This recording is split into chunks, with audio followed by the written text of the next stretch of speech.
তো গাইস দেখো এই যে মাছ নিলাম, মাছগুলো অর্ধেক কাটা হয়ে গিয়েছে। তো গাইস দেখো এগুলো বিড়ালে খেয়ে নিচ্ছে।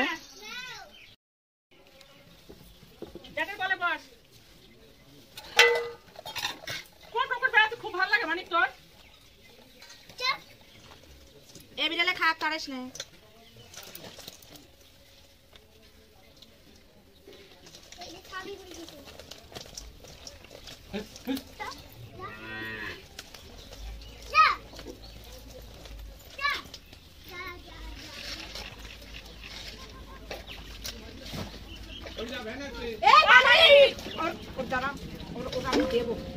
শান্তি নেই ওর জন্য, আমার কোনো কাজ করে আমার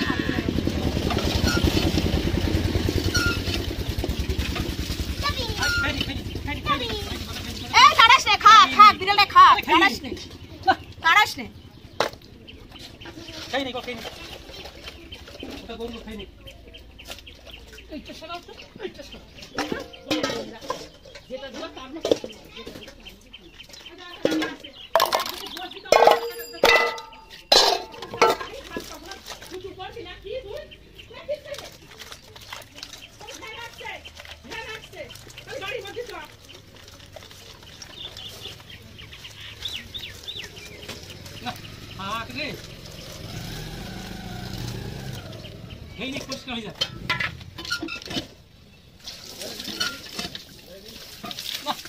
দেখো এগুলো বিড়ালে খেয়ে নিচ্ছে।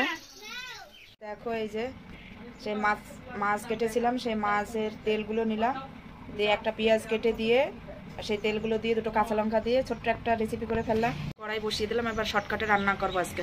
কড়াই গরম হলো, এবার দেবো তেল গরম হলো, এবারে পেঁয়াজ লঙ্কা কুচিয়ে রাখা এগুলো দিয়ে দেবো। এগুলো দিয়ে ভালো করে এভাবে নাড়াচাড়া করে নেব।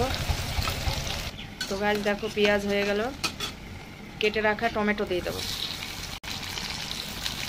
এগুলো আবার ভালো করে নাড়াচাড়া করে নেবো এভাবে। টমেটোটা একটু সেদ্ধ হতে দেবো লবণটা দিলে তাড়াতাড়ি করে টমেটোগুলো নরম হয়ে যায়। দেখো টমেটোগুলো ভাজা হলো, এর ভিতরে দেবো এক এক করে এবার হলুদের গুঁড়ো আর দেবো লঙ্কার গুঁড়ো দিয়ে ভালো করে এভাবে চাড়াবো। আবার আজকে মশলাটা করতে পারিনি, তার জন্য পুরোটা দিচ্ছি। এবার দেবো একটু জল দিয়ে একটু নাড়াচাড়া করে নেব। তো গায়ে জিরেটা বাড়তে পারিনি ওই কারণে, তো দেখো একটু ধনের গুঁড়ো দিয়ে দেবো।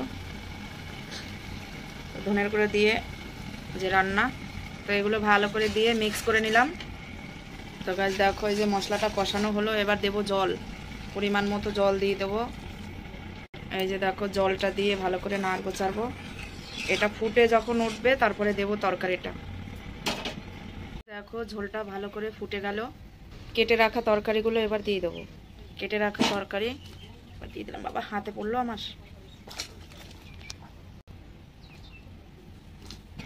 তো গাছ দেখো এই যে দিয়ে দিলাম, এবার ভালো করে ফুটবে, সেদ্ধ হবে, তারপরে দেব মাছ। দেখো এই যে তরকারিটা হলো, এবার ভেজে রাখা মাছগুলো দিয়ে দেবো। এই দেখো ভেজে রেখেছিলাম আগের থেকে। তো দেখো এবার মাছগুলো দিয়ে দিলাম।